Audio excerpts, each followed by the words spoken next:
Bueno, acá venimos con asma y después ya pasamos al problema habitualmente que nos confiere a este tema. El asma es una enfermedad pulmonar obstructiva crónica, pero que como tiene una fisiopatología distinta a la que veníamos hablando, que ustedes vieron que era como todo una sola cosa, acá cambia un poquito y por eso se la ha sacado, como he dicho, de esta familia de enfermedades que componen lo que se conoce como EPOC. La enfermedad asmática tiene como factor de riesgo más importante a la predisposición genética. Es decir, que si uno tiene que decir el asma y sí, hay predisposición genética para desencadenar la enfermedad asmática. Pero a su vez también puede ser contribuida por otros elementos, como por ejemplo el tabaco, aparece de vuelta el tabaco, la exposición al humo del tabaco en el momento prenatal también. La no exposición a ciertas enfermedades, la no exposición, podemos enfermedades con un texto al final, lo hablamos aquí, hago referencia con eso, las infecciones respiratorias frecuentes, todos esos elementos que aparecen en la primera infancia son elementos que contribuyen al aparecimiento de la enfermedad asmática. Que si yo tengo que definirla, humildemente lo digo porque soy estudiante y no quiero entrar en cosas que confieren más a los especialistas, pero si yo tengo que definir a la enfermedad asmática, yo diría que se caracteriza por la hipersensibilidad. Por eso dejé una flechita ahí, hipersensibilidad. Hipersensibilidad a los alergenos de la piel. Esta hipersensibilidad hace que constantemente haya un aumento de la liberación de ciertas células, y estas células de la inflamación, células del sistema inmunológico, contribuyen un poco a las exacerbaciones agudas de la misma.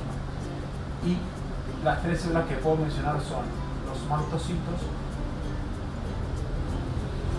los eosinófilos,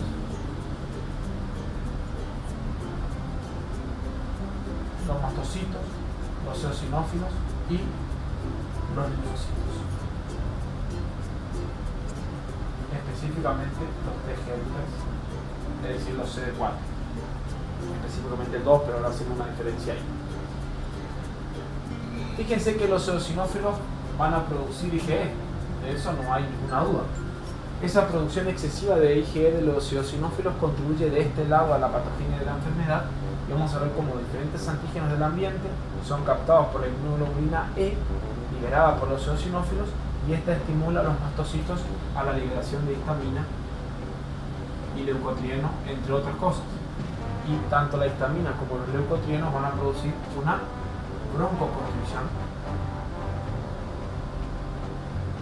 del músculo liso bronquial, y eso contribuye a la disminución del diámetro y por lo tanto a la dificultad de exhalar el aire, y por eso hay una retención de aire importante, un proceso obstructivo. Es decir, disminuye el diámetro de los bronquios. A su vez, también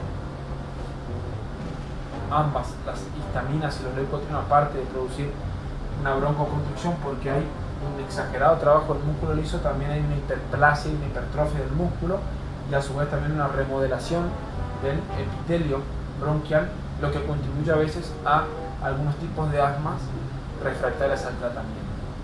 Fíjense ustedes que los linfocitos T helpers, específicamente tenemos dos familias, los T helper 1 y los T helper 2. Los T helper 1 pasan de células B,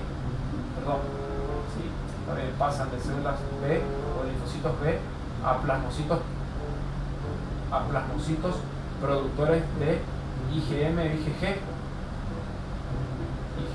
o IgG. En cambio, los T helper 2 estimulan a las células B a la producción de, en este caso, de IgE.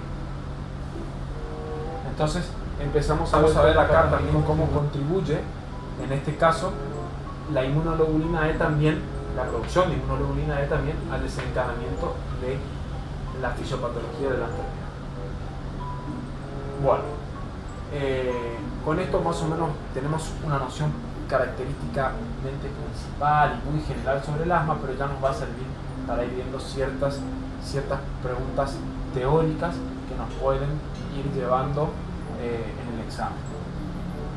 Vamos después de esto al problema, que es muy fácil y cortito, y con esto terminamos. Nos vemos. Bien, acá tenemos un paciente que se realiza una espirometría dinámica arrojando los siguientes resultados: un CBF, una capacidad vital forzada de 3 litros y un BEF de 3,2 litros. Generalmente coloca los valores normales así entre paréntesis al lado de los valores hallados en la prueba, o bien pueden estar separados. Lo que les recomiendo para este ejercicio respiratorio es que traten de hacer como un esquemita para que les quede más claro y no se confundan con los valores normales y los valores de la prueba. Lo que básicamente te pregunta es si se trata de un patrón obstructivo o restrictivo, si es normal los resultados de la prueba. Lo que tenemos que hacer es colocar el CBF hallado, por eso le pongo la H, dividido el CBF teórico, que en este caso es valor normal, por eso le pongo la T, en este caso es 3 dividido 5, y ver el resultado que nos da. En este caso nos da 0,6 por 100, para que nos dé un porcentaje, va a ser igual al 60%. Entonces ya sabemos que en este caso tiene un patrón restrictivo del paciente. Y en el caso de el otro valor, para saber si es obstructivo, sacar el índice TIFE-NO, en donde se pone en el numerador el BEF sub 1 y abajo en el denominador en la capacidad vital forzada hallada. En este caso es el BEF sub 1 es de 3,2 y la capacidad vital forzada hallada es de 3. Por lo tanto, ya estamos viendo cómo tiene un valor mayor a el 80%, y por eso también no se considera obstructivo, sino que la prueba nos denota que este paciente tiene una alteración restrictiva. Siempre que los valores estén por encima del 80%, mayor o igual al 80%, se considera normal. En este caso tenemos acá más del 80% en el índice TIFE-NO, por lo tanto no es obstructivo, y la capacidad vital forzada me da un valor del 60%, o sea, menos del 80%, por eso se dice que es restrictivo. Ahora bien, esto puede ser del 75, del 80, se tienen que revisarlo porque eso en los teóricos o en los apuntes o en los libros puede ir cambiando, pero como regla general está bien. Son cuestiones porcentuales muy mínimas, así que no hay tanta diferencia. Otra característica especial: si en el caso en el que nosotros obtengamos que la alteración es obstructiva, es decir, nosotros hacemos este problema del BEF y vemos de que es obstructivo, entonces márquenlo obstructivo, solamente eso.